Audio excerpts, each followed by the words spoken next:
Muchachos y muchachas, picking up where we left off. May 18th, 2017, the world learns of Chris Cornell's passing. This news sends shockwaves through every household, Hollywood included. I remember what I was doing. It was morning time. I was coming in the heat of rush hour on my way to my job, listening to Rod Ryan morning show on 94.5 The Buzz in Houston. Rod Ryan, the morning host, well-known figure here in Houston, Texas, announced with hesitation that Chris Cornell had passed. They took in calls from all sorts of listeners in Houston that were deeply impacted by Chris Cornell's music, and everybody lamented at this sad news. When we think Chris Cornell, we also think Chester Bennington, as they have now become synonymous with each other. I've always been clear about exploring the whereabouts of each one of these two individually. In order for us to truly understand what exactly happened, we've got to explore what exactly happened. That means concrete things on the timeline. Sure, speculation is nice. These emotion-fueled speculations seem to get us somewhere, but really, we're only running in place with delusions until we can truly figure out what exactly transpired within these timelines. And then we can fill in the rest with more accurate, more probable speculation. Conspiracies like they were working on the documentary called The Silent Children do nothing but harm justice and truth for both Chris and Chester. Believe me, I wanted this to be true. And that's why I explored every single avenue that presented itself in order to draw my own conclusion. It's a huge distraction in my personal opinion. Why would they make this up? That's an even bigger question. So if you're curious about fleshing this out and seeing all the work that I've done, I'm going to list a compilation of all the documentaries and the series linked in my description below. You can check it out. I mean, what can we say about Chris Cornell and Chester Bennington? Because they were, in fact, very close. So close that Chester Bennington was the godfather of Chris Cornell's son, little Chris. And they did tour in the early thousands, joining each other on stage to sing lyrics to Hunger Strike. We know that for sure. But let's take it back to that one day, the day that Chris Cornell was announced departed away from us.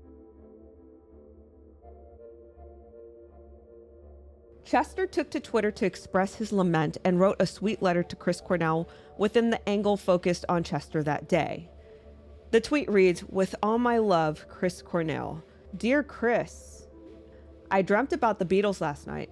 I woke up with Rocky Raccoon playing in my head and a concerned look on my wife's face. She told me my friend has just passed away. Thoughts of you flooded my mind and I wept. I'm still weeping with sadness, as well as gratitude for having shared some very special moments with you and your beautiful family. You have inspired me in many ways you could never have known. Your talent was pure and unrivaled.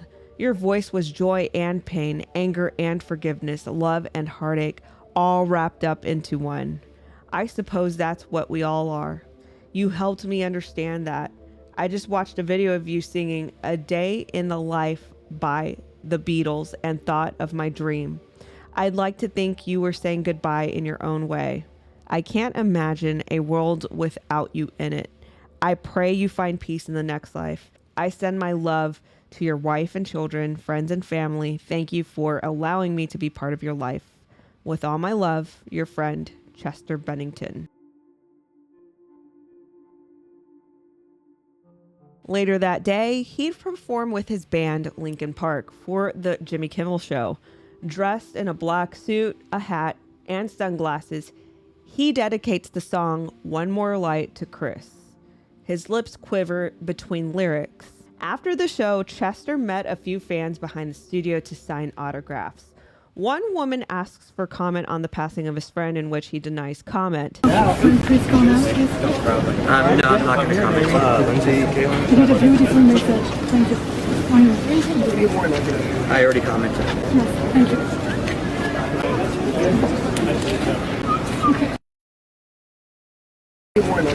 I already commented. Yes, thank you.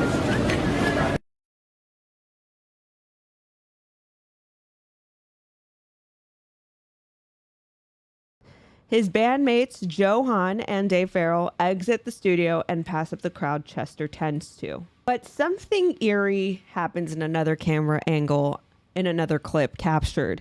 So as you can see in this next clip, so in this angle, you can see Chester clearly signing autographs from adoring fans when you just hear this lady yell, "You are dead," and a few fans look off in the distance at what seems to be that lady.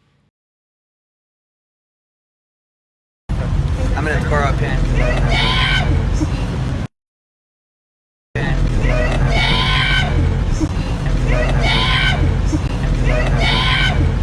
Now notice the fan wearing the glasses spotted in the back. He traces the shouting woman with his eyes, and then he looks at a place behind Chester. And it's suggested that he's possibly looking at Chester's security detail, as they have been pictured, following him after the show, So something that I found interesting, maybe not completely remarkable, but still interesting, was the fact that I could not find one article covering the fact that Linkin Park, Chester Bennington, were performing for Jimmy Kimmel that day, or even retrospectively looking back at that performance, just to cover the emotions that Chester Bennington displayed at the performance. It just, every single detail matters. And the fact that just not even one music journalist, one pop culture journalist covered that day, I find it interesting. May not mean anything. It may not be, again, extremely remarkable, but to me, that is quite significant that nobody covered that. Then on May 26, 2017, funeral services were held for Chris.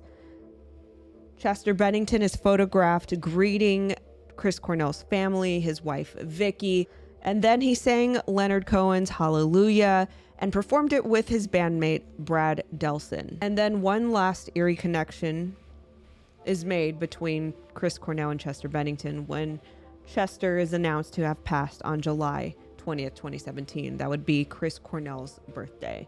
So it's undeniable that there was some closeness between them and that there was definitely some connection. Now, I'm not quite sure that the Silent Children solves it because, again, we went down those avenues and we tried to explore absolutely everything to try to flesh that out as true when that just couldn't be concluded as the truth. So what actually happened? But we're just going back to that one day and really counting forward, but let's explore everything. So join me as we explore more and more details surrounding Chester Bennington and possibly other things that might pop up with Chris Cornell other than what I've already covered. So let me know your thoughts on the comments below of what we just overviewed today, and we will see you in the next video. Bye-bye.